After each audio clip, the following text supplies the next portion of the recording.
Congress has called on Denver Mayor Mike Johnston to testify in 2 weeks at a hearing about sanctuary cities, and he's not alone. Letters were sent to him and the mayors of Boston, Chicago, and New York City. Now, news reporter Courtney Yoon joins us live in Denver this morning. Courtney, it's not clear whether Johnston will even go.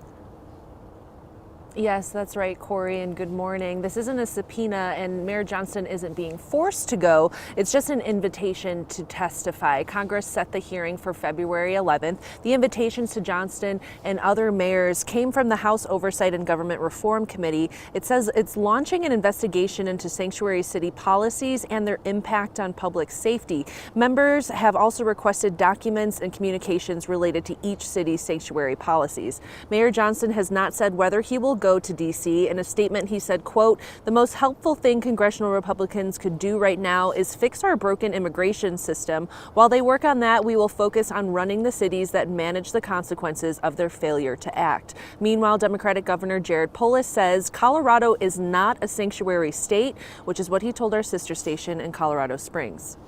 This narrative is false, that Colorado is any way, shape, or form a sanctuary state. We are not.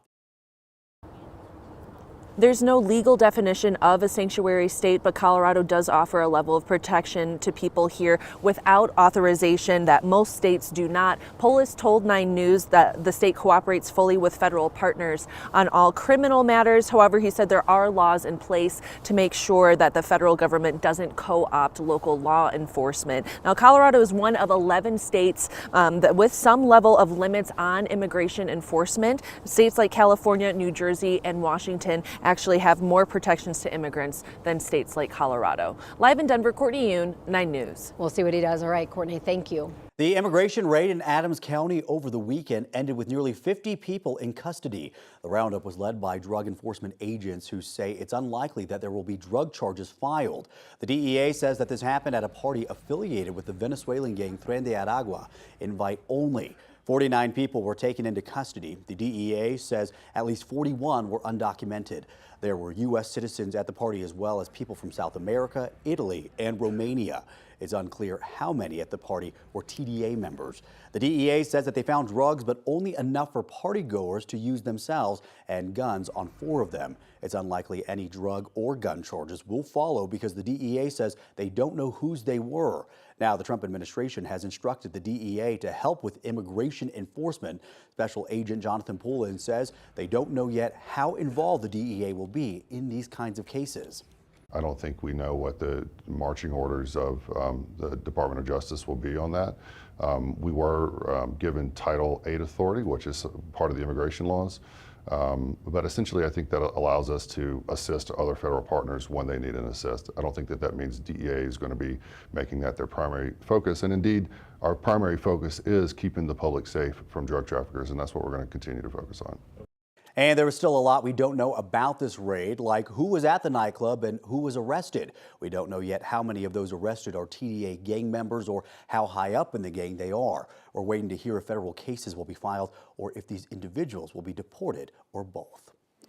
Well, 3 of President Trump's cabinet picks face Senate confirmation hearings this week. Robert F. Kennedy Jr. will go in front of the Senate Finance Committee tomorrow. He is the president's pick to lead the Health and Human Services Department.